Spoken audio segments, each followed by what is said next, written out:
Mr. Bay, thank you so much for sharing your time with us and sharing with my audience today the 5 principles to building a successful business. I know that the principles that we're going to go over, you've been putting together almost for the past, 20 years of your business career. So I'm very excited for everyone to be able to hear these 5 principles and what you have declared as why you've had the success that you've had.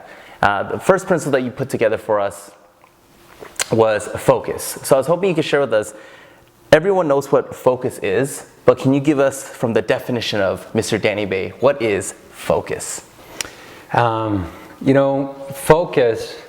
I don't know if it's a definition, but focus brings a very special energy and power to a human being to bring out their potential and bring out their and increases their capacity of whatever they're doing by multiple times. I mean, and it is so important for someone to focus if they really want to succeed in whatever they are doing and whatever project they're working on, because when you focus in a short amount of time, you're able to accomplish 5, 10, 20 times more than maybe if you're going through the motions and while you're taking action, your mind is somewhere else. I love what Mr. Jim Rohn said, wherever you go, be there 100%. And I think that's what focus is. Wherever you are, whatever you're doing, 100% being there mentally,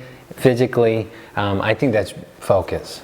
That philosophy that you've taught me, that you quoted from Jim Rohn, has stuck with me since day one. And now, 33 years old, I've been with my girlfriend for 6 years. And everything you've taught me in network marketing has translated into basically everything. That if you're going to spend time with someone, spend time with them. If you're going to work hard at something, work hard at something. That's something that's always stuck with me.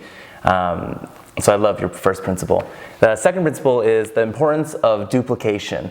And I think a lot of people, that's one of their struggles, is they're all in, they've jumped in the pool, they're ready to go, but they're struggling to be able to go to level 2, level 3, tap rooting. They're struggling to do that. So can you tell us the importance of duplication and some of your secrets behind that? Well, duplicating is extremely important because there's only so much you could do on your own. Every human being have 24 hours in a day. We hear a lot from people that may be working on a project and maybe they're not accomplishing as much as they would like to. They, come up with reasons or excuses like, I don't have enough time, couldn't get to it, simply, had too much going on. When the reality is, especially in our industry, it's possible to duplicate. And only way to accomplish something big is if you have more than just you working on the project. I love what Mr. Jim Rohn said. Once again, he said, even if you're a big, muscular person, you may be able to carry maybe 2 or 3 people on your back, but you can never carry more than 4 or 5. I mean, nobody could carry 1,000 people, but you could help 1,000. So really, duplicating system is a system that you could really implement by helping others and teaching others and really go through a process. Duplication does not happen overnight. I see some people that be working on, working with somebody and doing everything for them, and all of a sudden drop them and, have them do everything on their own. And yes, some people will survive through that, but a lot of people, they're not maybe mentally as strong, or they're not maybe, their skills are not quite there yet. They need to go through a process. I usually go through 100%, 0%, 80 to 20, 50 to 50, 20 to 80, a transition stage. So if I'm training somebody to acquire customers or maybe do a presentation properly, I may do 100% for them in the beginning, but I tell them, hey, you're going to be doing this in your future. Maybe a few times after that, I'll do 80, but have them do 20. So maybe have them start off doing 20%, and I'll do 80%, and whatever, they're going to make mistakes, and whatever they make mistake on, I'll cover during my 80 and go 50-50. And the whole point is to have that person do 100% where I could do 0%, and watch that person and giving them feedback and giving them advice to even do better later on. And I think that's the process of duplication. And one more thing I'll say about duplication is I see, a lot of people, misunderstand the word duplication, and they think it's a replacement. Duplication isn't a replacement. If I'm capable of doing something, if I'm duplicating, that means I should continue to do what I'm capable of doing and duplicate somebody else to do the same, so it could continue to increase. As an example, if we could put numbers to it, if somebody was able to produce 10, and if they now have somebody that's available to produce 5 or 7 or 10, if I replace myself and have that person do 10, and if I'm not doing my 10, then you're dividing up 10 with 2 people sharing the profit. You're not growing, you're actually decreasing your probably profit and your income. So whenever you're teaching somebody, whenever you're duplicating, key to being a great duplicator is for you to continue to do what you've always done, so you could continue to lead by example and grow. I love it. So we've talked about focus, the importance of duplication. Now this next one is the importance of personal growth, your third principle. And when it came to personal development, I didn't even know what it was when you first introduced it to me when I was, 19 years old. And I remember you gave me audio CDs to listen to, and I'm hearing someone just speak, and these philosophies that you taught me, and then different people you recommended I speak to. And personal development and personal growth is one of the reasons I think you'd agree is of your success. You're extremely young, you've had financial success, you've had family success, you've had business success, you've had so much success. Would you account a lot of this to personal growth? And if you do, can you tell us a little bit about the importance of it? Well, 100% it's because of personal growth. The reality is who I was almost 14, 15 years ago when I started the journey of being an entrepreneur, who I was 14, 15 years ago would have never made it in the business world. Who I was 14, 15 years ago, if I was the employee, if I was to hire that person, I would have never paid that person the type of money that we've been able to make in the last over a decade. So the reality is I'm only where I'm at today because of the growth, personal growth, and developing skills, growing our mindset, learning to really control our emotions better, developing our leadership skills, developing our thinking. A lot of those growth had to take in place for us to achieve anything we wanted to achieve in last a little while. And and for me, 14 years ago, I didn't even speak the language, right? So I didn't speak English. Being in America for 4 or 5 years, being an immigrant, that was a personal growth. I knew that for me to have any chance at being some level of success that I wanted to achieve, I knew that I had to grow. I knew that I had to learn the language. I knew that I had to communicate better, because communication is a very big part of being an entrepreneur and being in the industry we're in. So for everybody, all your audiences that are really watching the program, wanting to succeed and wanting to grow their business, wanting to better their lives, they got to become a student, and they got to get hungry about personal development.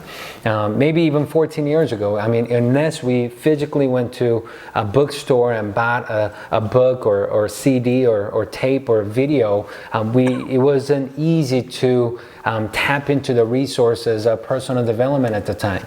I still have some of the VHS videotapes that I bought 10, 12, 14 years ago that has made a major impact in my life, and I still watch some of them, even after a decade. But today in 2015, it's very easy to have access to a lot of resources out there. You could buy a book online and get it delivered to your house. You don't even have to drive 20 minutes to go to the bookstore. If you could even get an audio book or even get an ebook and be able to read instantly the second you purchase the book, or audios or DVDs, and even there are a lot of free resources out there. You could go YouTube, you could go different channels out there, and many of incredible entrepreneurs out there have personalized websites or different tools available as well. And I know yourself, Mr. Shu, have incredible materials. You're putting it out into the marketplace. It's really amazing the amount of resources that people could tap into. Only way for you to ever have more in life is to become more, and it's only going to happen from personal growth. Your children are young. How do you instill personal development to them right now? Well, as they're growing? I think it's very important, especially at their very, very early age, how they think, their perception in life, their perception in things, if they're going to be appreciative things or expect things, I think all those things, is very important. So, I spend a lot of time, I tell our kids all the time, you could start anything you want, but whatever you start, you have to finish. Love it. And my kids are very big on that.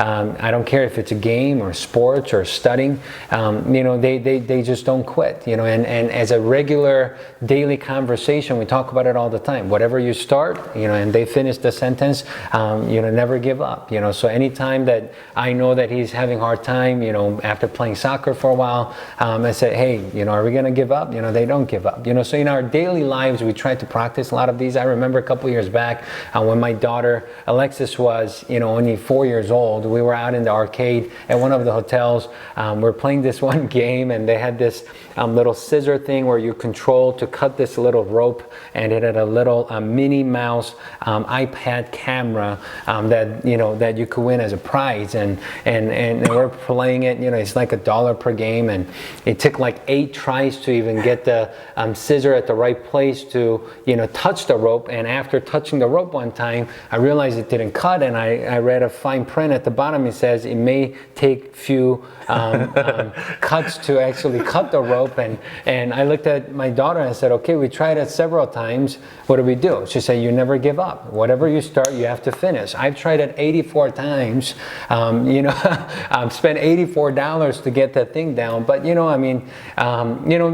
me, it's not about the $84. But by the way, the camera was worth $150, so it was okay. Good. But the fact that we're teaching them to never give up, teaching them to persevere, teaching them to not buy into their emotions of wanting to quit, it's just the way we raise our kids, and it's amazing to see how they're thinking at their age is so different than how I was thinking, even when I was 16 or 17. It's truly a blessing. And it's no different in our businesses either. Absolutely, absolutely. I love it. Let's get into our fourth principle that you shared with me, overcoming obstacles. People in our business, they're going to go through ups and downs. They're going to go through people saying yes, then they really meant no, then they're going to go through people that just meant no. Can you share with us overcoming obstacles? Overcoming obstacles, you got to find, I believe it's important for you to, find the love and excitement to overcome obstacles. Because the reality is, there's no testimony without a test. There's only way for you to get stronger is to go through the obstacles. There's no boxer that's ever going to become a better boxer without a boxing match and getting punched a few times. There's no athlete that's ever going to get better without losing a few games. Mr. Jim Rohn said it the best. He said, you learn more by losing than you do by winning. Obstacles, I look at it like a brick. Are you going to use the obstacle? Bricks are in front of everybody. Are you going to use that brick as a block to stop moving forward, or are you going to use it to step up and go higher? So obstacles are very important. So I love obstacles, and a lot of we could call it obstacles, we could call it a challenge. I love challenge. When a new project or big project is thrown at me and I see a bunch of challenges and obstacles come my way, I love it. I focus more when those things happen. I study more, and personal growth happens even more when those things happen, because I know that, hey, if my level is here and if that obstacle is bigger than me, I know that by the time I overcome that obstacle, I'm gonna be as big as that obstacle. So I look at every obstacle challenge as an opportunity for me to focus more and go through more personal growth, which at the end of the day is what takes me to the next level in my opportunity in my life. So I want to encourage everybody that's participating in this webinar and studying through your program, just fall in love with challenges, fall in love with obstacles. I love what one of my friends said. He said, being in our business, the business itself isn't hard, it's life that's hard, and the reality is it's not just people in our industry that run into these obstacles. Maybe we run into it more because we deal with more people, but the reality is in life, you have obstacles, doesn't matter what you do. It doesn't matter if you sit at home 24/7 for 10 years, you're probably going to run through some challenges and obstacles too, but is your obstacle and challenge worth overcoming? I think everybody in our industry that are on a journey to become an entrepreneur, journey to becoming successful, this obstacle, this challenge is worth overcoming because it's going to grow you and it's going to make you better. I don't believe anybody is not capable of overcoming obstacles if they focus and continue to grow. I love it. So it kind of goes into and parlays into the fifth principle. So you're talking about overcoming obstacles. So if someone has the tenacity, they're going through the ups and downs, they're like, I'm not going to quit, I'm going to go through it. And they do that, and then they get some type of success. I think it kind of goes into your fifth principle, the danger of the comfort zone. Can you share with us how deadly it is by getting comfortable with whether it's financials, whether it's your significant other? Can you share with us that? Yeah, comfort zone is a very scary place to be.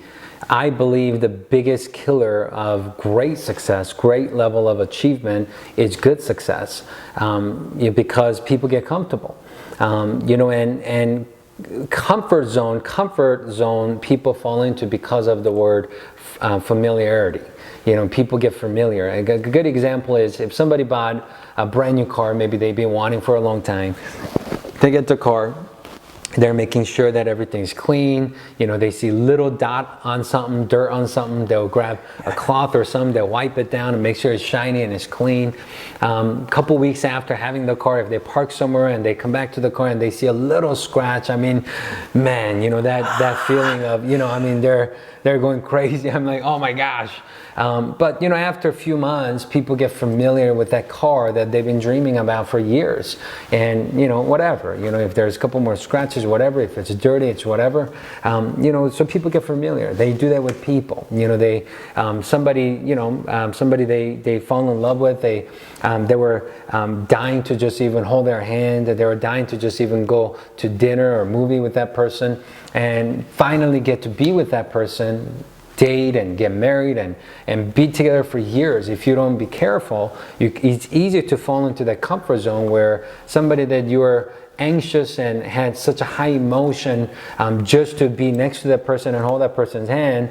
Now, they could be sitting next to you for 5 hours and both of you are looking at your cell phones and not even talking to each other and not have that same excitement because you fell into comfort zone. So how do you not fall into the comfort zone?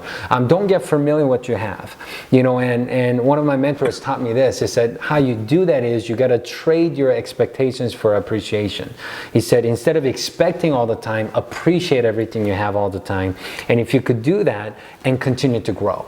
And there's a good book called Good to Great. It's a great book. Whenever you're at a good level, you got to strive yourself to go great. And another mentor of mine always said that if you're not growing, you're dying. People think that if I'm at this physical level, if I stop working out, I'm not gonna, at least I'll stay the same. No, either you're gonna grow your muscles, you're either gonna get healthier, you're gonna get unhealthier. Yeah. And that's just the reality of it. So, I want to challenge everybody to really continue to grow on yourself. Don't fall into comfort zone. Don't get familiar with what you have. Instead of expecting what you already have, just appreciate everything you have and continue to grow yourself. And that's how you truly achieve the level of success you want. Because the reality is, satisfaction, fulfillment, happiness doesn't come from just things. It doesn't come from things. You could be earning whatever your dream income level is now. Once you get there, and if you're there for 5 years, guess what? You're not going to feel that fulfillment and satisfaction and happiness just from those things. It comes when you appreciate things. It comes when you continue to strive to grow in whatever you're working on. So to really be happy and fulfilled and and be feel that satisfaction is to really go out there and not fall into that comfort zone, so, and everybody's capable of it, so. Mr. Bay, I remember when I was 19, you're 18 or so, and to eat lunch, we'd go to like a gas station and get the pastries. Yes, sir. For $2. You've had a little bit of success now, a little bit of success for yourself, and you've been with ACN for over a decade, and you found your home that you're going to be with forever. I was hoping you could share with them what you shared with me, where I asked you, I was like, obviously at this point, money is important to make an income, but at this point, you're not worrying about making an income for yourself. How do you not, get comfortable with where you're at? Now you're in charge, your position is Vice President of Asia Sales. You're running Korea this year in 2016. You're about to open up a lot of Asian countries, Taiwan, Japan, the Philippines. Yes, sir. How do you not get comfortable? Well, I think once you get to a certain point, it becomes more, it's not about, yourself. And it's about the vision, it's about the people. We have big vision. The co-founders I work with, our company have big plans and big vision. Last, over a decade that I got to work with, I've been fortunate enough to work with a lot of people and seen a lot of people's lives changed. But I see that, there's so many other people out there in the new market for us, in the new continent where, there are a lot of them just like me. They're probably motivated. They probably want to live better. They probably want to do better. They probably even have the work ethic, and they're probably good people, and they probably care about their family the same way I care about my family. They probably have some wish list and goal list, and they probably want to do good for the community and people around them just like the way we do, but they just simply lack vehicle. And I see, our business project and what we're doing as one of the vehicles that could really, help them to deposit a lot of positive, things in all areas of their lives. And I really believe that, so it keeps me going. And it kind of goes back to, I know a lot of people, are focused on their own needs and their own desires, and I used to not understand for years what Mr. Jim Rohn was talking about when he said, if you're just worried about your bills, if you're worried about your things, it's okay, but you will never achieve greatness. And it took me years to really understand what he meant. Back then I thought, hey, it's just good to give, it's good to serve others, but I really realized that no, you never really tap into true potential of who you could be when you're just doing it for you. The good example is if you're eating, by yourself, how much preparation do you really put in to eat by yourself? You just put something together in a couple of minutes and microwave or whatever.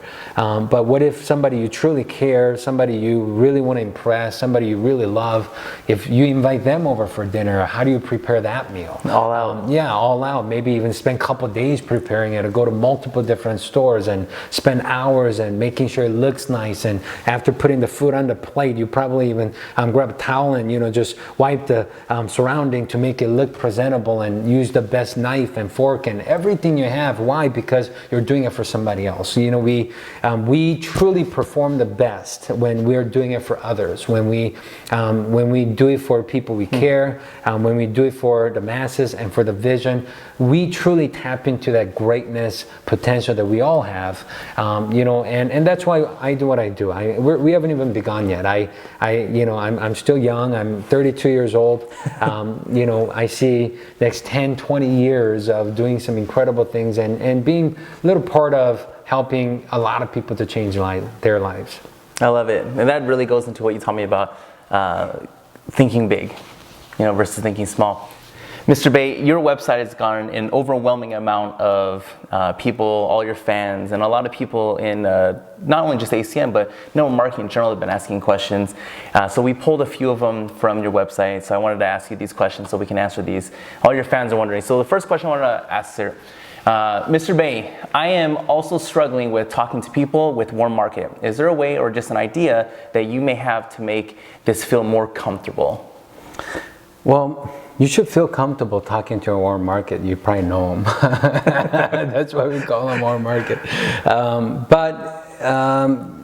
Number one, I think it's your perception of whatever project you're working on, your perception of whatever you're talking to them about.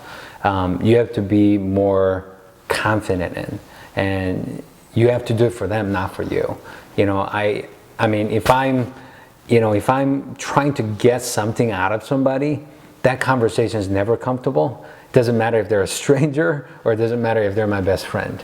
But if I'm trying to do something for somebody, that conversation is always comfortable, or at least more comfortable than trying to pull something out of somebody. So if you are sharing your products or services or opportunity with your friends and family or warm market, do it for them. Do focus on what's good for them. What value you're bringing into their lives versus what you're going to be able to do it, get from them. And number two is, only way to get comfortable in doing anything really at the end of the day is to do the uncomfortables until it becomes comfortable. Writing wasn't comfortable for us when we were little. Eating, how to use spoon or fork, or for somebody like me, chopsticks or whatever, it wasn't comfortable until we were able to do it for a while. English speaking wasn't comfortable for me until years of being uncomfortable trying to say these words and trying to pronounce R and L differently, because it was very hard for me, right? So whatever you're working on, if it's uncomfortable and if it's important, work on your perception and do a lot of it. And I believe more you do in a shorter amount of time, so faster you do more, faster you get comfortable with whatever you're working on. Mr. Bay, what do you feel about, to piggyback on this person's question, if someone messes up on their warm market, they said too much, they invited incorrectly, they maybe verbal diarrhea or anything like that, how does someone fix that? Can someone go back to a warm market if they've already messed up?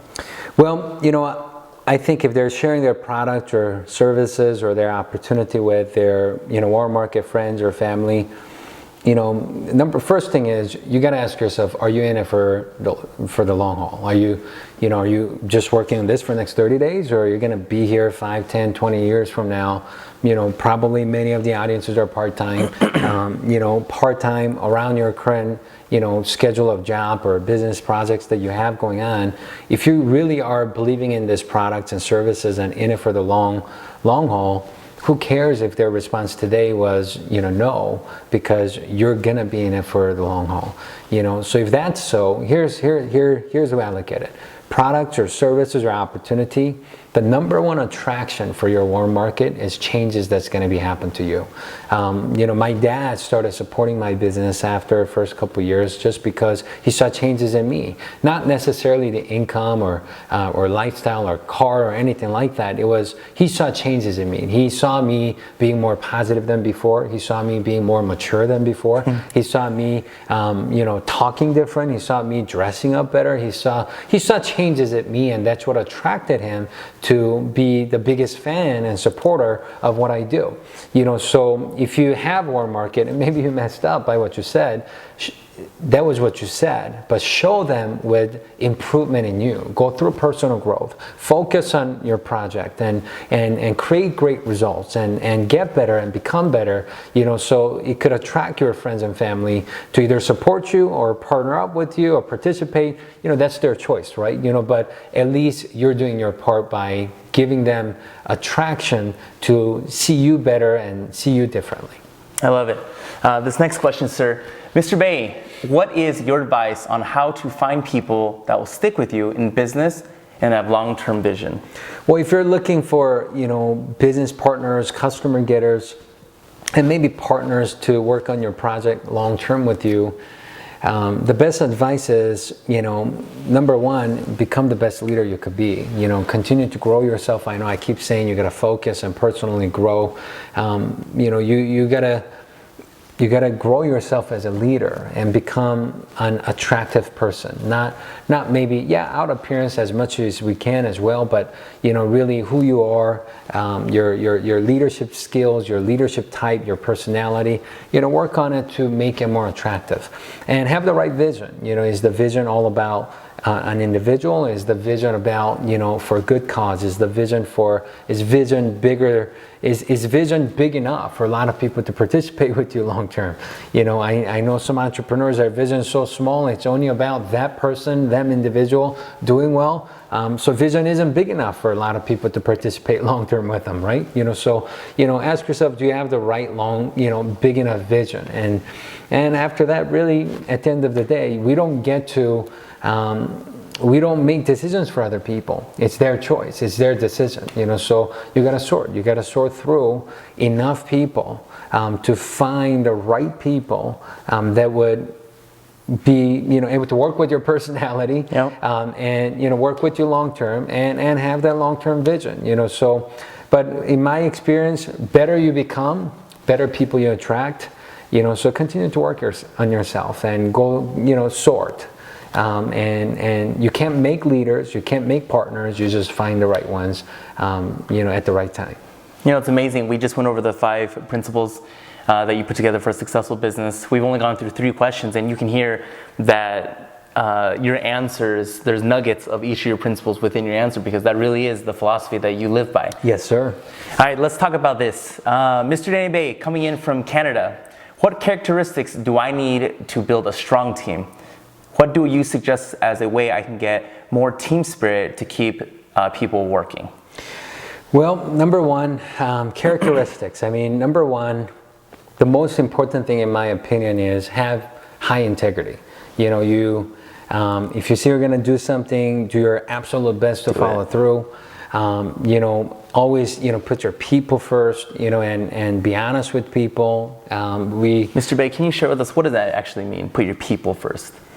Well, put your people first, meaning, okay, if I give you an example. Earlier, like I was saying, that if I do it for me, I don't tap into my true great potential.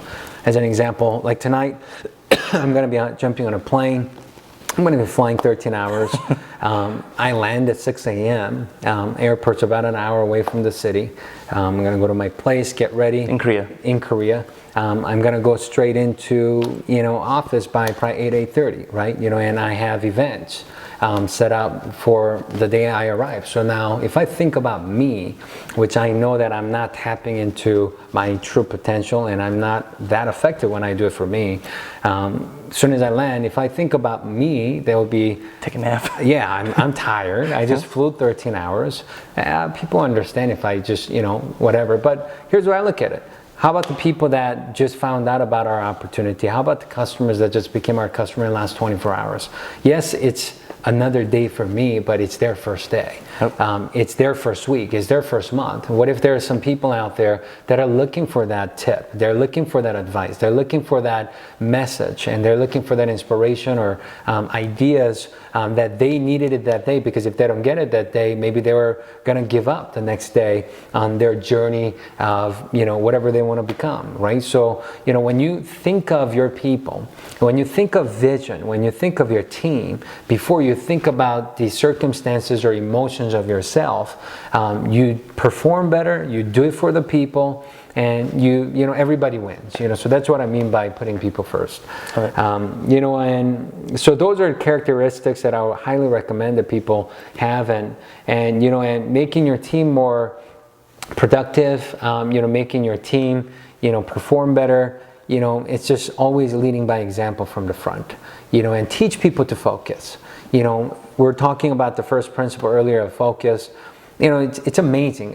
When people focus, in one day, they could literally be more productive than they've been the whole month, right? Yeah.